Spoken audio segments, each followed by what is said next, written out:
वक्फ संशोधन अधिनियम को लेकर पिछले लंबे समय से पूरे देश में चर्चा चल रही है, फिर चाहे वो लोकसभा हो या वो राज्यसभा हो। हाल ही में हमने देखा कि लोकसभा में किस तरह से इस वक्फ संशोधन अधिनियम पर चर्चा हुई। उसके बाद राज्यसभा में देर रात इसे पारित किया गया और उसके बाद राष्ट्रपति, देश के जो महामहिम हैं, उन्होंने भी मुहर लगाकर इसे कानून बनाने के लिए पारित किया। लेकिन इन सब के पीछे क्या है, वास्तव में वक्फ संशोधन अधिनियम क्या है, इन सब विषयों पर चर्चा करने के लिए आज हमारे साथ स्टूडियो में मौजूद है एक खास शख्सियत। नमस्कार, मैं आशीष पुरोहित स्वागत करता हूं हमारे इस खास कार्यक्रम खास मुलाकात, जिसमें हमारे साथ आज एक ऐसी शख्सियत मौजूद है जो वक्फ संशोधन अधिनियम, यह जो कानून है, इसके ऊपर हम इसमें विस्तृत चर्चा करेंगे। हमारे साथ मौजूद है राजस्थान हाई कोर्ट के वरिष्ठ अधिवक्ता मोती सिंह जी राजपुरोहित। सर, स्वागत है आपका हमारे आज के इस खास कार्यक्रम में। सर, सबसे पहले आपसे यही जानना चाहूंगा कि जिस तरह से पिछले लंबे समय से देशवासी लगातार बात कर रहे हैं वक्फ संशोधन अधिनियम, वक्फ संशोधन कानून, इसको लेकर जो नए अधिनियम जो लागू हुए हैं, उसके बाद वक्फ के गठन की जो प्रक्रिया है वो किस तरह से रहेगी? जो संशोधित अधिनियम 2025 आया है, उसमें वक्फ के निर्माण की या उसके गठन की पूरी प्रक्रिया को सरकार ने नए सिरे से परिभाषित किया है। अब तक जो कानून था उसके मुताबिक कुछ लोग मिलके या व्यक्ति विशेष मिलकर उस संपत्ति के बारे में वक्फ बोर्ड में अपना इंदराज करा देते थे कि ये संपत्ति वक्फ हो गई है, परंतु एक प्रक्रिया नहीं थी कि संपत्ति उनके पास कैसे आई है, संपत्ति का मालिक कौन है, संपत्ति इस्लामिक पर्पस से डेडिकेटेड हुई है कि नहीं हुई है। पर अब जब सरकार ने धारा 3 को संशोधित किया है, तो धारा 3 में पूरी की पूरी प्रक्रिया सरकार की तंत्र वक्फ बोर्ड से बाहर सरकार के अंदर शिफ्ट हो गई है और सरकार ने इस अधिनियम के द्वारा राज्य सरकार ये पूरी प्रक्रिया को नियंत्रित करेगी, उसको कंट्रोल करेगी। उसमें ये हो गया है कि कोई वक्फ करने वाला व्यक्ति किसी भी प्रॉपर्टी के संबंध में पूरी डिटेल जो केंद्र सरकार द्वारा डाटाबेस पोर्टल का निर्माण किया जा रहा है, उस पोर्टल पर अपलोड करेगा, जिसमें संपत्ति का विवरण, उसकी बाउंड्रीज, उसका टाइटल, उसका स्वामित्व, उसका पट्टा नंबर, वक्फ करने वाले व्यक्ति को संपत्ति कैसे मिली है, उसके संबंध में विवाद है कि पेंडिंग है या नहीं है, किसी न्यायालय में कोई केस तो लंबित नहीं है, उनके उत्तराधिकारियों को लेकर कोई उजर ऐतराज तो नहीं है। इन सब चीज़ों को देखने के बाद ही वो व्यक्ति उस संपत्ति को पूर्ण रूप से वक्फ कर सकता है और पूरे प्रावधान में जगह जगह इसकी जांच की प्रक्रिया निर्धारित की गई है। जो कलेक्टर स्तर के अधिकारी, जिसमें उप जिला कलेक्टर भी शामिल है, वो उस पूरी प्रक्रिया को नियंत्रित करेंगे, उसका सर्वे करेंगे। उसके पश्चात कलेक्टर की अगर अनुशंसा है कि ये संपत्ति वक्फ करने लायक है, तभी राज्य सरकार उसको वक्फ के रूप में दर्ज करेगी और फिर आगे की कार्रवाई होगी। अच्छा सर, एक वक्फ की संपत्ति को लेकर एक बहुत बड़ा सवाल है कि जिस तरह चाहे वो पक्ष हो या विपक्ष हो,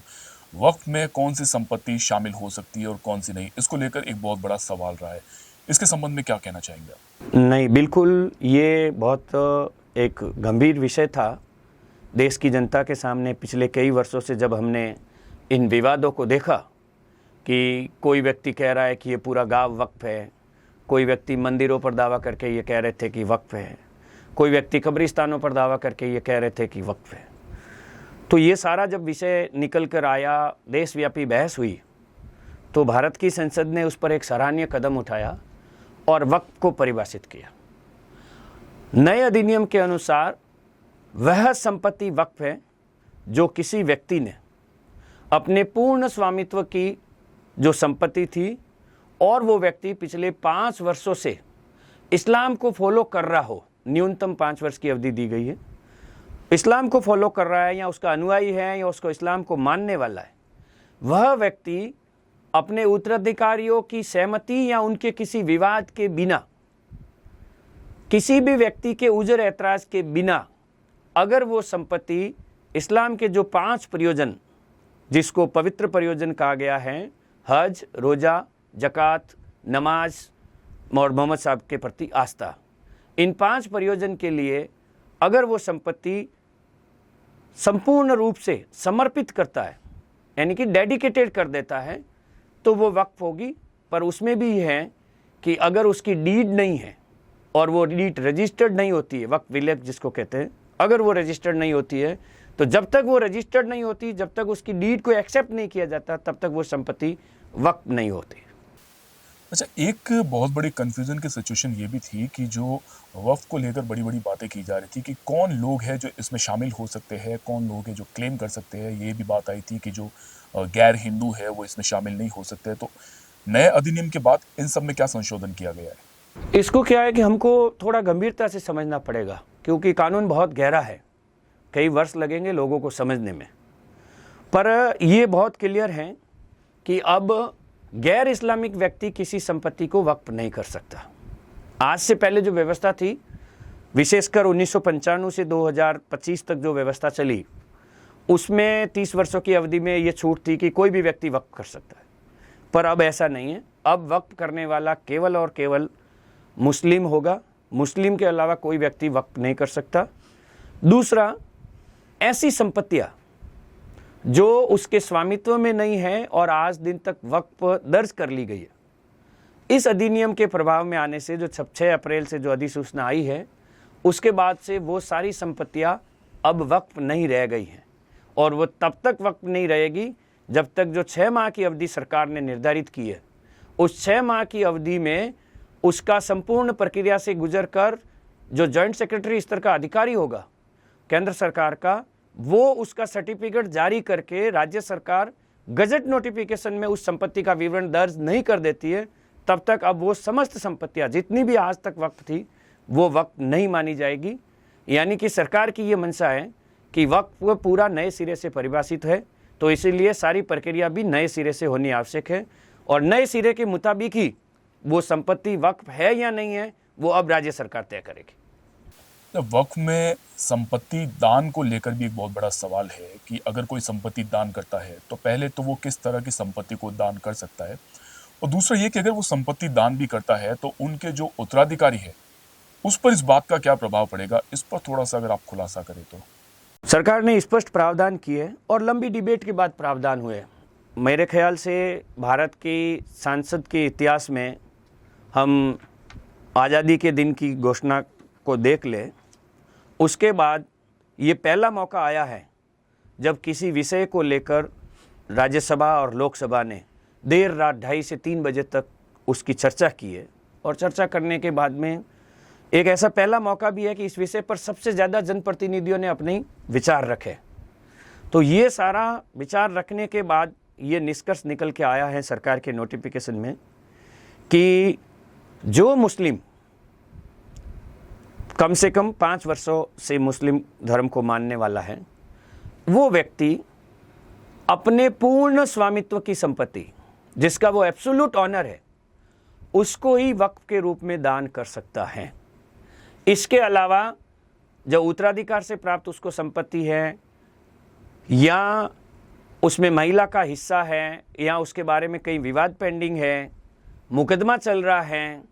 तो ऐसी स्थिति में वो किसी भी संपत्ति को वक्फ करने के लिए योग्य नहीं है, वो उसकी डिस्क्वालिफिकेशन मान ली गई है। अच्छा, वक्फ में एक चीज़ ये भी देखने को मिली है कि एक यूँ कहे कि आरोप लगा है या एक सवाल है कि किसी भी जगह पर, किसी भी संपत्ति पर या किसी भी ज़मीन पर वक्फ अपना दावा कर सकता था और उसके अनुसार वो जो ज़मीन है या वो संपत्ति है वो वक्फ बोर्ड की हो जाती थी। लेकिन अब जो नया अधिनियम बनाया है उसके बाद अगर उस दावे पर किसी प्रकार की डीड नहीं है, किसी प्रकार का लीगल कंफर्मेशन नहीं है या किसी तरह का कोई स्वामित्व अगर वो पेश नहीं कर पाते हैं, तो नए अधिनियम के बाद उस संपत्ति का क्या होगा?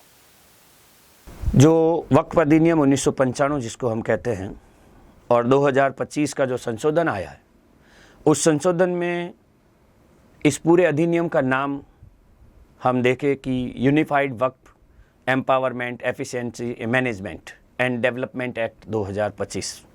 तो उसको हम शॉर्ट रूप में देखते हैं तो उसका शॉर्ट फॉर्म बनता है उम्मीद। तो लोगों का ये मानना है कि अब वक्फ अब उम्मीद हो गया है। तो उम्मीद होने के पश्चात में ये सारा का सारा विषय नए प्रावधानों के तहत पूरा का पूरा आ गया है और इस प्रावधान में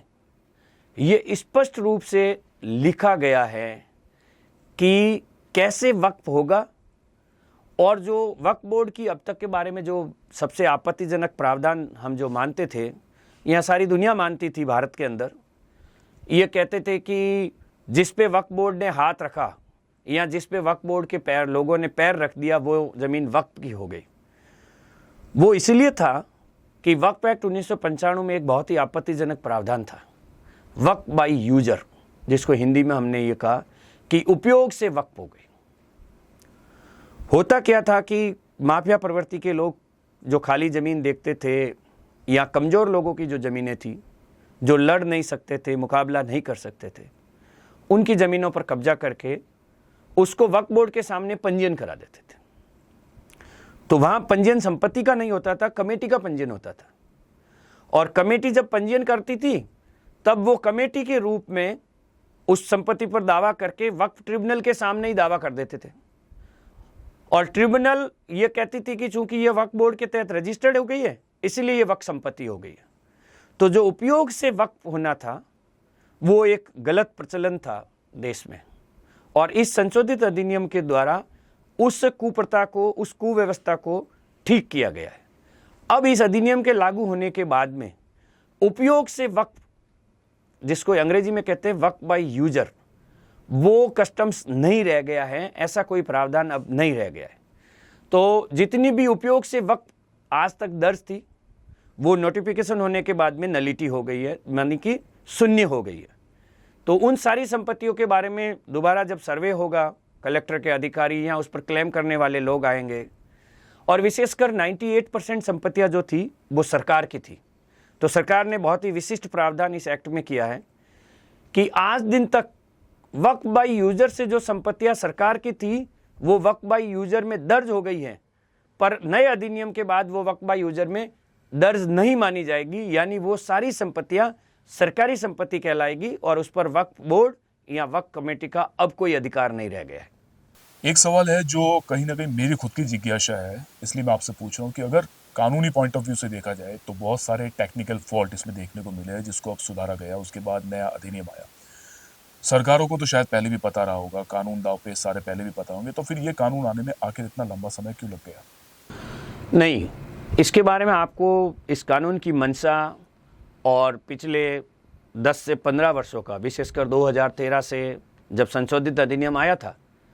तो हम देखेंगे कि लोकसभा के चुनाव होने थे 2014 में, और चुनाव से थोड़ा सा पहले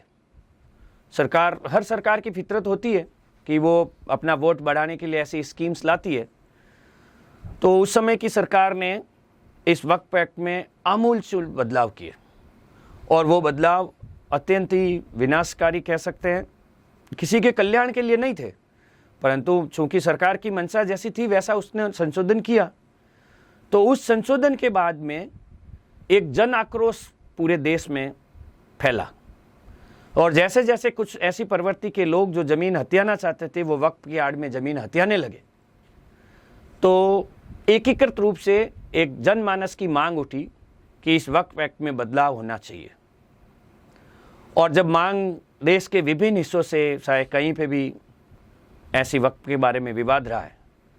तो देश के विभिन्न हिस्सों से होकर एकीकृत मांग आई पार्लियामेंट के सामने।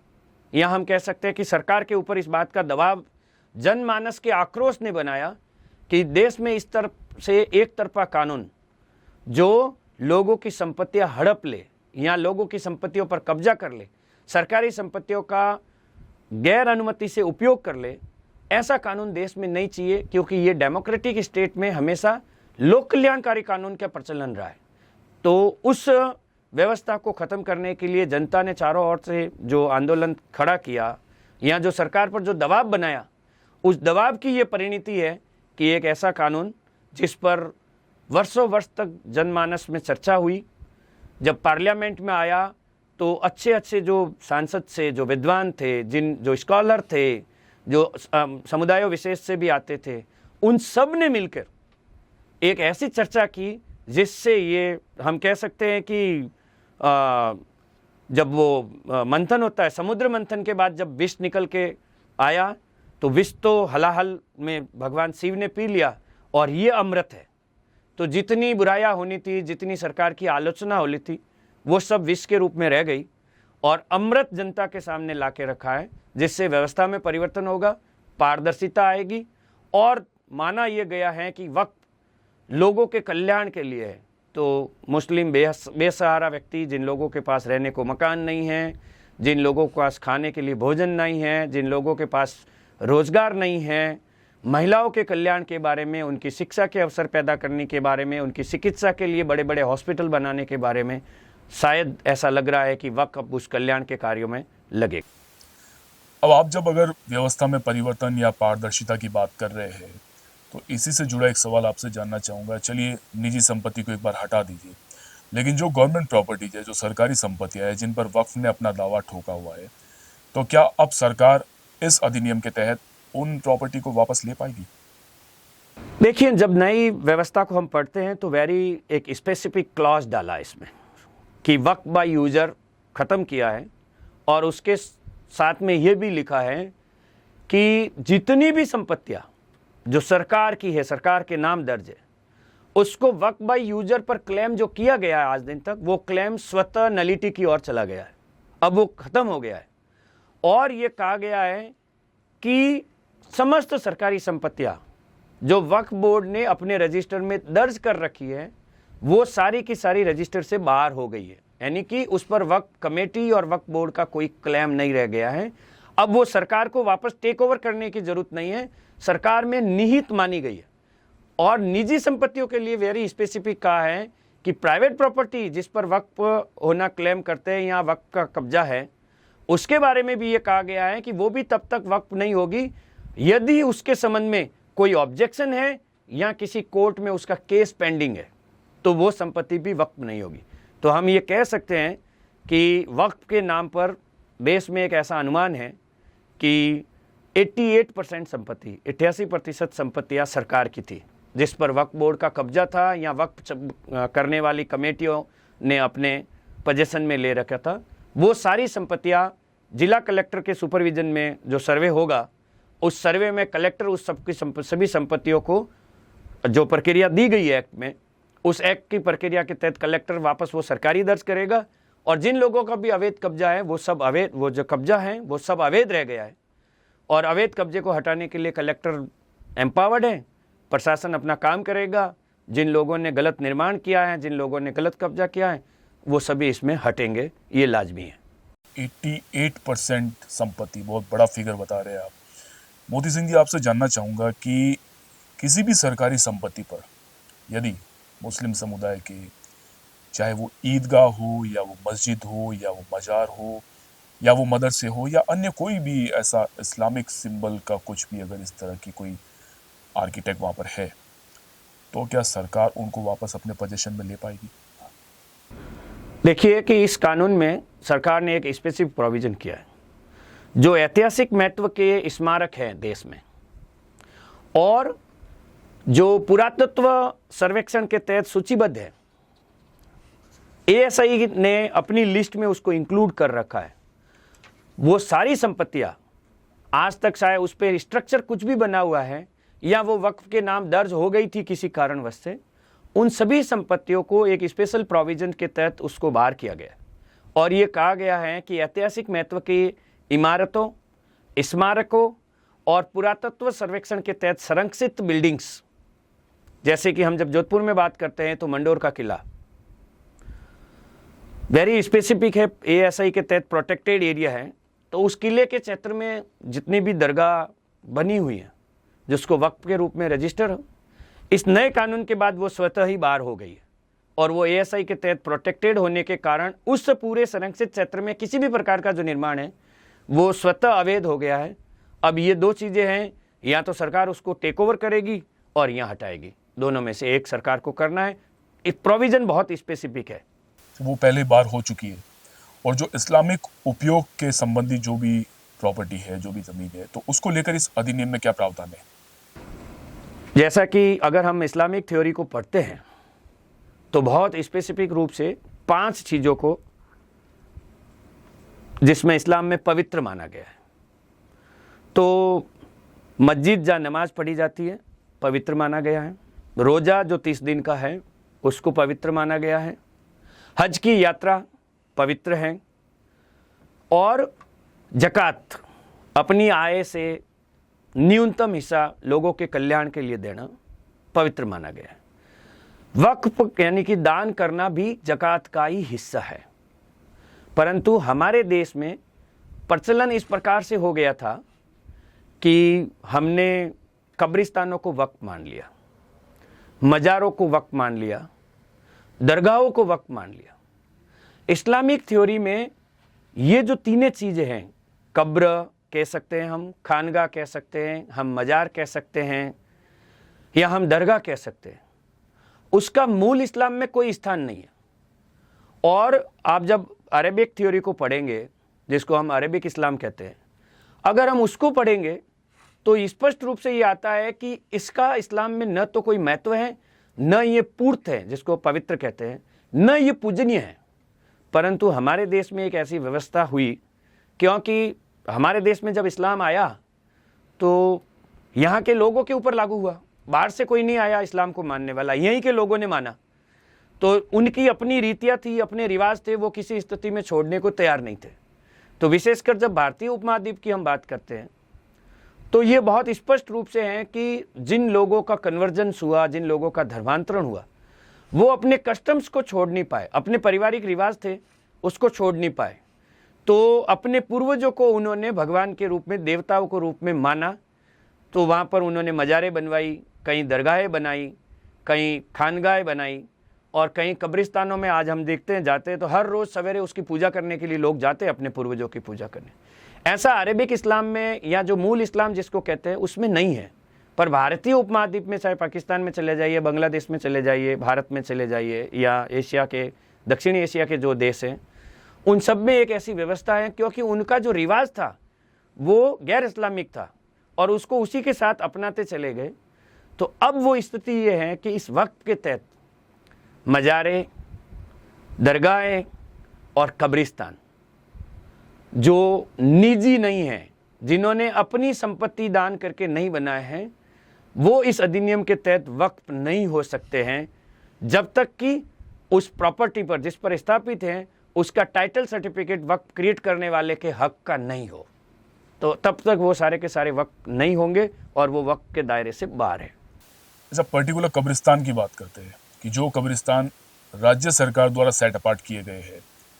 कहीं ऐसा तो नहीं है केंद्र सरकार से राज्य सरकार तक आते आते कानून बदल जाएगा, तो उनको लेकर क्या स्थिति रहेगी? कब्रिस्तान हो या शमशान, इसके बारे में मान्यता ये है कि ये न निजी है न सरकारी है, ये पब्लिक के हैं, जिसको हम कहते हैं लोक उपयोगी भूमियाँ हैं। तो जैसे सड़क है, जैसे शमशान है, कब्रिस्तान है, स्कूल है, बिल्डिंग्स जो धर्मशालाएं बनी हुई हैं, मंदिर हैं, ये निजी सरकारी दोनों नहीं है बल्कि लोक उपयोगी है, जिसको कहते हैं कि ये जन की भूमि है। और जन की भूमि पर किसी व्यक्ति का, किसी समुदाय का, किसी धर्म का या किसी आस्था को मानने वाले व्यक्ति का कोई अधिकार उत्पन्न नहीं होता है। और ये वक्फ में स्पष्ट किया गया है नए वाले अधिनियम में। इस अधिनियम के मुताबिक सरकारी संपत्तियाँ जितनी भी है, और ये एक अनुमान है कि राजस्थान में जो वक्फ है उसमें से 90% वक्फ कब्रिस्तान के रूप में दर्ज है। अच्छा। और लोगों ने कब्रिस्तान के बाहर मार्केट बना दिए, कब्रिस्तान की ज़मीन को उपयोग में लेते हुए कॉमर्शियल कॉम्प्लेक्स बना दिए, बिल्डिंगें बना दी, शोरूम बना दिया, गेस्ट हाउस बना दिए, मैरिज गार्डन बना दिए। नीचे सब कब्रों में दफन है उनके ही पूर्वज जिन्होंने बनाया। तो वो सारी की सारी संपत्ति नए अधिनियम से बाहर होगी। और वो जो सेट अपार्ट के रूप में सरकार ने सेट अपार्ट किए मास्टर प्लानों में, जिसमें कब्रिस्तान, शमशान वर्णित है, उस पर जिन लोगों का भी कब्जा है, वो इस नए अधिनियम के तहत जब कलेक्टर उसका सर्वे प्रारंभ करेगा तो वो सारे के सारे सरकार के अधीन आएंगे। अब उस पर सरकार को ये तय करना है कि कब्रिस्तानों की ज़मीन पर जो कॉमर्शियल कॉम्प्लेक्स बने हुए हैं, जो दुकानें बनी हुई हैं, जो शॉपिंग कॉम्प्लेक्स हैं, जो गेस्ट हाउस हैं या जो भवन बने हुए, उसको सरकार उसी स्थिति में टेक ओवर करके अपने कॉमर्शियल यूज़ के लिए या सरकार का राजस्व बढ़ाने के लिए काम में लेती है, या उस निर्माण को गिराकर उपयोग सुनिश्चित करती है कि अगर कब्रिस्तान और शमशान है तो इसका उपयोग सिर्फ और सिर्फ कब्रिस्तान और शमशान के लिए हो। जनता की भी ऐसी मंशा है कि ऐसे सब निर्माण अवैध है, तो उसको हटाकर सरकार वापस उसका उपयोग सुनिश्चित करेगी कि कब्रिस्तान सिर्फ और सिर्फ व्यक्ति जो मृत्यु हो गई है उसको दफनाने के लिए काम आए, शमशान सिर्फ इस केवल काम उसके लिए आए कि जिस व्यक्ति की मृत्यु हुई और जिन लोगों के बीच में अग्नि संस्कार का रिवाज है वो जाकर उस मृतदेह का अग्नि संस्कार वहाँ कर सके। मतलब कॉन्सेप्ट बहुत क्लियर है कि जो कमर्शियल पर्पज से यूज किया जा रहा है उसको सरकार अपने अधीन ले सकती है। नहीं, ले सकती नहीं है। इस मैंडेट के जरिए सरकार के अंदर निहित हो गए हैं, तो वो जिस लोगों के कब्जे में थे उन कब्जे से 6 महीने की अवधि है, उस 6 महीने की अवधि में उस कब्जों से बाहर आ जाएंगे और वो कलेक्टर के अंदर स्वतः निहित हो जाएंगे। पूरे वक्फ एक्ट 2025 में जो केंद्र बिंदु है वो कलेक्टर है और कलेक्टर ही उसका सुपरविजन करेगा, कलेक्टर ही उसको इम्प्लीमेंट करेगा, कलेक्टर ही उसका सर्वे करेगा, कलेक्टर ही अभिशंसा करेगा और कलेक्टर ही सरकार को रिपोर्ट करेगा कि इस संपत्ति के बारे में क्या करना है, वक्फ हो सकती है, नहीं हो सकती है, वक्फ रहेगी या नहीं रह सकती है। एक तरफ तो आप जो जिला कलेक्टर है उनकी शक्तियों के बारे में बात कर रहे हैं, उनके पास जो पावर आ गई इस अधिनियम के बाद उनकी बात कर रहे हैं, वहीं दूसरी ओर अगर बात की जाए जो वक्फ बोर्ड और जो ट्रिब्यूनल है उनकी जो असीमित शक्तियां हैं, उनके पास जो पावर है, उन सबका अब इस अधिनियम के बाद क्या इम्पैक्ट रहेगा? देखिए, जब नए प्रावधान को हम पढ़ते हैं तो वक्फ बोर्ड के पास आज से पहले, इस 6 अप्रैल से पहले एक असीमित शक्तियाँ थी कि वक्फ बोर्ड स्व प्रेरणा से किसी भी संपत्ति को सर्वे करके वक्फ दर्ज कर सकता था। नए अधिनियम में ये प्रावधान आए हैं कि वक्फ बोर्ड को जो सर्वे करने का अधिकार था वो कलेक्टर में निहित हो गया है। कलेक्टर स्व प्रेरणा से कोई सर्वे नहीं करेगा। कलेक्टर के पास वक्फ के बारे में जो आवेदन आएगा उसी पर सर्वे किया जाएगा। उसमें बिंदु लिखे हुए हैं कि इन शर्तों के साथ आवेदन आएगा, जिसमें संपत्ति का स्वामित्व उसमें निहित होना चाहिए, वक्फ करने की उसकी हैसियत होनी चाहिए, मुतवली है, उसकी सैलरी कितनी होगी, उसका खर्चा कितना होगा, प्रॉपर्टी की डिस्क्रिप्शन क्या है, उसकी बाउंड्रीज क्या है, उस प्रॉपर्टी की वैल्यू क्या है, वक्फ क्रिएट किया उसमें उतनी कितनी वैल्यू है, उसके उत्तराधिकारियों को लेकर कोई विवाद तो नहीं है, किसी को ऐतराज़ तो नहीं है। ये सारी प्रक्रिया अपनाने के बाद में वक्फ का एप्लीकेशन अपलोड होगा। अपलोड होने पर कलेक्टर उसकी अपनी रिपोर्ट तैयार करेगा। जिन बिंदुओं पर वक्फ के आवेदन किया गया है उनकी जांच होगी। जांच होने के बाद में अभिशंसा वो सरकार को करेंगे और सरकार उससे संतुष्ट है तो गजट नोटिफिकेशन से वक्फ की संपत्ति की सूची प्रकाशित करेगी। प्रकाशित करने के बाद वो वक्फ बोर्ड को रेफर होगी और वक्फ बोर्ड केवल अपने रजिस्टर में उस संपत्ति का इंदराज करेगा जो गजट के तहत अधिसूचित हुई है। फिर उसका प्रबंधन करने का जिम्मा वक्फ बोर्ड पर है। इसी प्रकार से ट्रिब्यूनल के पास धारा 83 में जो शक्तियाँ थी कि ट्रिब्यूनल का निर्णय अंतिम है, तो धारा 83(9) में ही ये अधिकार लोगों को दिया गया है कि अगर ट्रिब्यूनल की कार्रवाई से या उसके निर्णय से कोई असंतुष्ट है तो वो 90 दिवस की अवधि के भीतर हाई कोर्ट में अपील कर सकता है। इसके साथ एक पैरेलल जुरिस्डिक्शन भी हाई कोर्ट को दिया है कि अगर कहीं पर ट्रिब्यूनल काम नहीं कर रही है, ट्रिब्यूनल में अधिकारी पदस्थापित नहीं है या ट्रिब्यूनल ठीक तरह से उसको नहीं सुन रही है, तो एक समानांतर क्षेत्राधिकार उसी धारा के तहत हाई कोर्ट को दिया है। तो व्यक्ति अब सीधे हाई कोर्ट में भी उस वक्त के खिलाफ, उस ट्रिब्यूनल के खिलाफ, वक्फ बोर्ड के खिलाफ या सरकार के निर्णय के खिलाफ सीधा हाई कोर्ट में जाकर अपील कर सकता है और वो वहाँ से न्याय प्राप्ति की मांग कर सकता है। तो हम ये कह सकते हैं कि जो वक्फ बोर्ड को और ट्रिब्यूनल को जो असीमित शक्तियाँ थी वो असीमित शक्तियाँ नियंत्रित हो गई है और लोगों को न्याय प्राप्ति के दरवाजे इस नए अधिनियम के तहत खुल गए हैं। वो कोर्ट में जा सकते हैं, वो हाई कोर्ट में जा सकते हैं और अपने अधिकारों की प्राप्ति के लिए वहाँ लड़ सकते हैं। मोदी सिंह जी, देखिए, कानूनी टेक्निकल जितने भी फैक्ट है वो सब आपने हमें बताया और पूरी तरह से क्लियर किया कि किस तरह से कानून में क्या क्या जोड़ा गया और क्या हटाया गया। जब सब कुछ क्लियर है, सब कुछ ट्रांसपेरेंट है, पूरी पारदर्शिता रखी गई है, तो आखिर इस बिल को लेकर, इस कानून को लेकर इतनी विरोधाभास की स्थिति क्यों बनी हुई थी? आखिर वो कौन लोग हैं जो इस कानून के आने से इतना इनसिक्योर फील कर रहे थे? देखो, इसके बारे में बहुत ज़्यादा कमेंट कानून के जानकार होने की वजह से राजनीतिक कमेंट नहीं करने चाहिए, पर डेमोक्रेटिक व्यवस्था में पक्ष और विपक्ष दो होते हैं। तो कुछ लोग ऐसे हैं जो अपना लालच और अपना स्वार्थ देख रहे हैं या उनको ऐसा अंदेशा है कि जिस संपत्ति से हम करोड़ों आय अर्जित कर रहे थे वो आय अगले महीने से शून्य में चली जा सकती है, अगले 6 महीने बाद समाप्त हो सकती है, उस आय पर कार्रवाई हो सकती है। तो ऐसे लोगों का मत है कि विरोध करना चाहिए और निसंदेह डेमोक्रेटिक स्टेट में विरोध का एक अपना पक्ष है, वो करेंगे ही। पर व्यवस्था ऐसी है कि अगर संसदीय लोकतंत्र है तो बहुमत के जरिए चल सकता है। बहुमत के लोगों ने जो तय किया है वो कानून है। अल्पमत के लोगों ने जो प्रोटेस्ट किया है वो उस कानून को नहीं मानने के लिए प्रोटेस्ट है। परंतु व्यवस्था के तहत